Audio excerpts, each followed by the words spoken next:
भोजन का अभाव भी एक अतिशय है।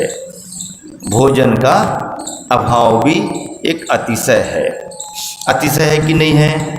अतिशय माना जाएगा कि नहीं माना जाएगा? माना जाएगा, क्योंकि क्षुधा तो संसारी प्राणियों को लगी है। जिसके पास शरीर है उसको भोजन की तो जरूरत पड़ती है, स्वाभाविक है, कोई नई बात नहीं है। लेकिन शरीर रहे, ज्यों का त्यों बना रहे, जरा भी फर्क परिवर्तन ना आए और लंबे समय तक शरीर टिका रहे, फिर भी जरा भी भोजन करने की जरूरत ना पड़े, तो ये विज्ञान का चमत्कार नहीं होगा, ये तो केवली भगवान के केवल ज्ञान का अतिशय होगा। केवल ज्ञान का अतिशय है भोजन का अभाव। इस अतिशय को दिगंबर समुदाय ने ही मान्यता दी है। श्वेतांबर समुदाय अरहंतों में इस अतिशय को नहीं मानता, क्योंकि वह अरहंत भगवान बनने पर भी अपने केवली भगवान को भोजन करना स्वीकार करते हैं। उनकी मान्यता में केवलियों का भी भोजन होता है।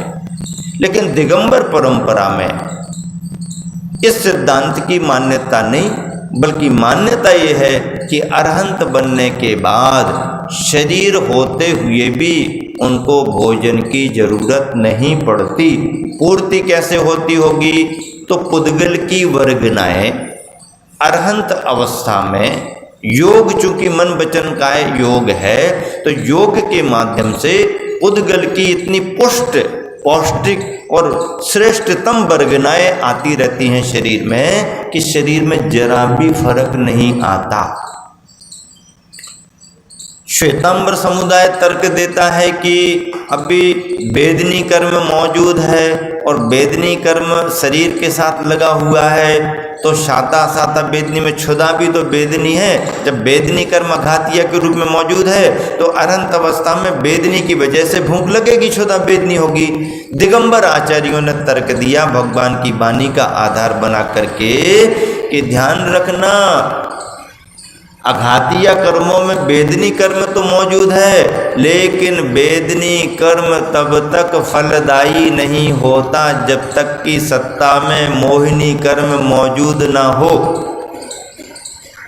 मोहिनी कर्म की मौजूदगी उपस्थिति में ही वेदनी कर्म अपना प्रभाव दिखाता है।